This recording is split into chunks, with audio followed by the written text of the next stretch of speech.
Hello, I am still Triin. Welcome to day number 6.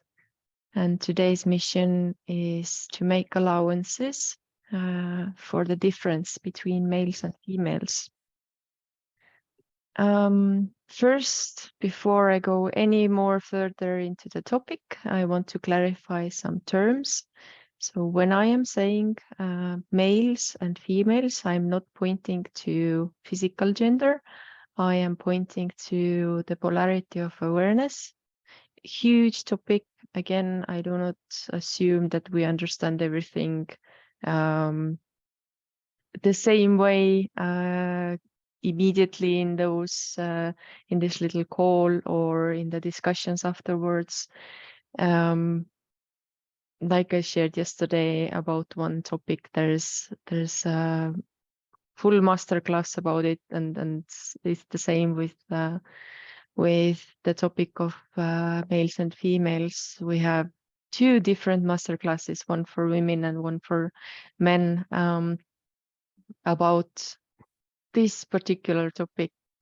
So I don't assume, and please don't expect me to cover everything around this topic. It's just not possible. But I will try my best as usual. So let's go into the topic a little bit. Like I said, when I'm saying males and females, then it's about polarity of awareness. And when I'm using the word man or a woman, then I'm referring to social being, the physical gender. And so there is a clear difference between the terms. So what are the key differences? Like shared in the aphorism, we are equal but different. So meaning that everybody in this life are equal because we are units of life. So one unit of this marvelous mystery called life. So it doesn't matter if I'm a human being and someone else is a plant or an ant or a dog. We are all equal because we are the manifestation or materialization of this mystery called life. But yeah, what's the difference between men and women or males and females? So males, their approach is more vertical, meaning, let's say a woman is just daydreaming and thinking, what if we have a baby? And quite sure you can be that the man in your life is going like already into the topic, thinking where are we going to live, what are they going to wear, thinking about university, marriages, grandchildren, etc. So it's like the man is very, very quickly going vertically into the topic, deep diving. And also males tend to be solution oriented. So from a woman's perspective, I can share that every time I'm talking to my husband, he wants to fix it, especially when I'm feeling a little bit sad maybe or frustrated. He is the one trying to come up with solutions and trying to fix the situation. One maybe tip there is to communicate that whether you want a solution, you as a woman, whether you want a solution or you just want to be heard. So making this clear tends to help a lot. So males also have this approach of a hunter, meaning they're focused on the world out there. They are focused on harmony how to take care of the family, provide to the family, etc. So this is the male's approach, but female's approach, it tends to be horizontal.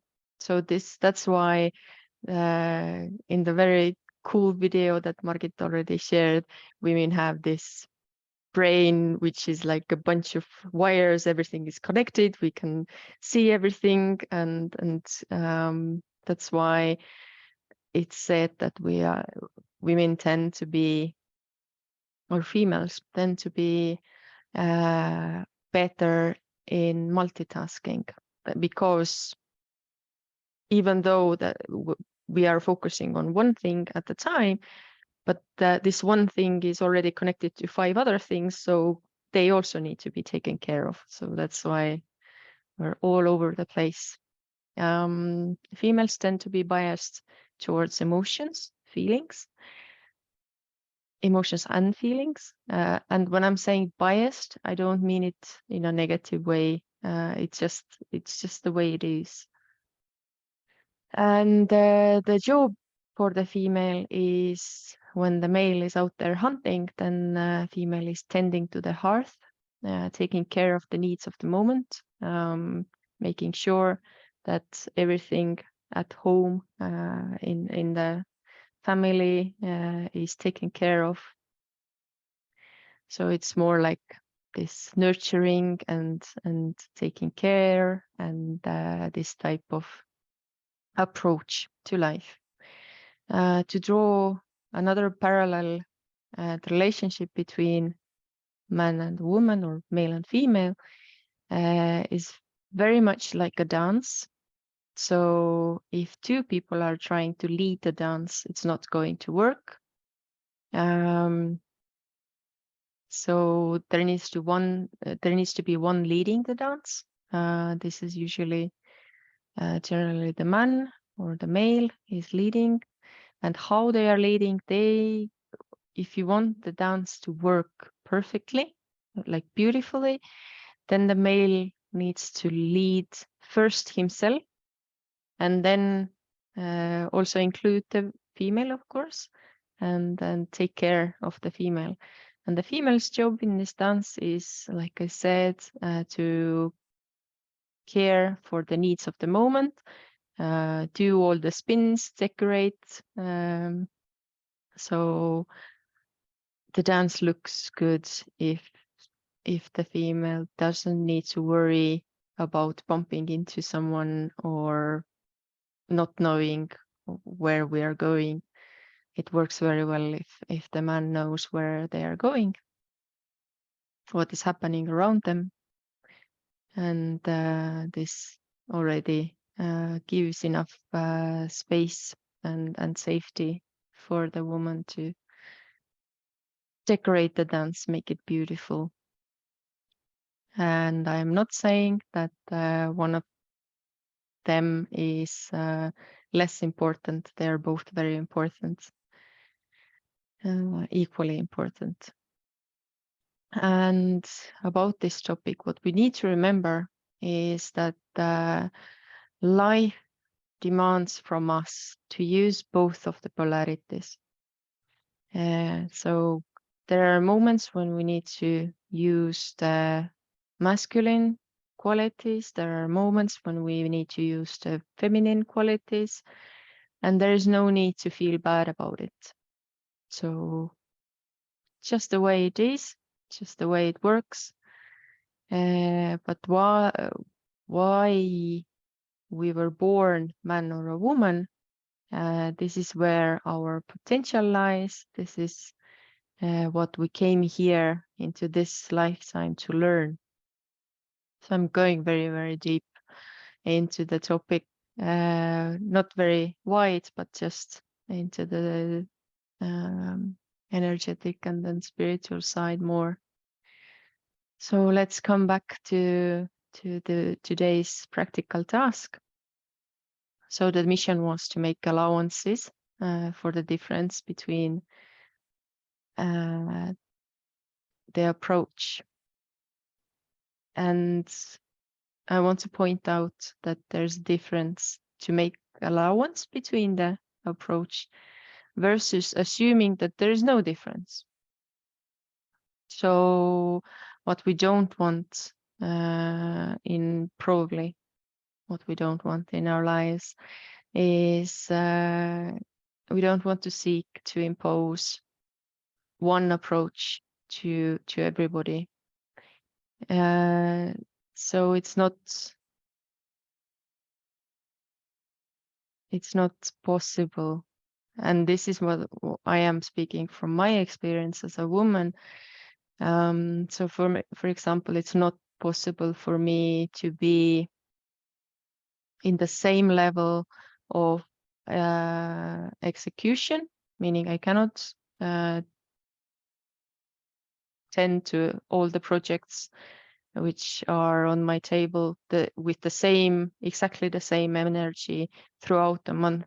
So even throughout the month, it's the energy fluctuates, it's different. Sometimes I want to tend more to myself. Sometimes I'm very creative. It is connected to the periods.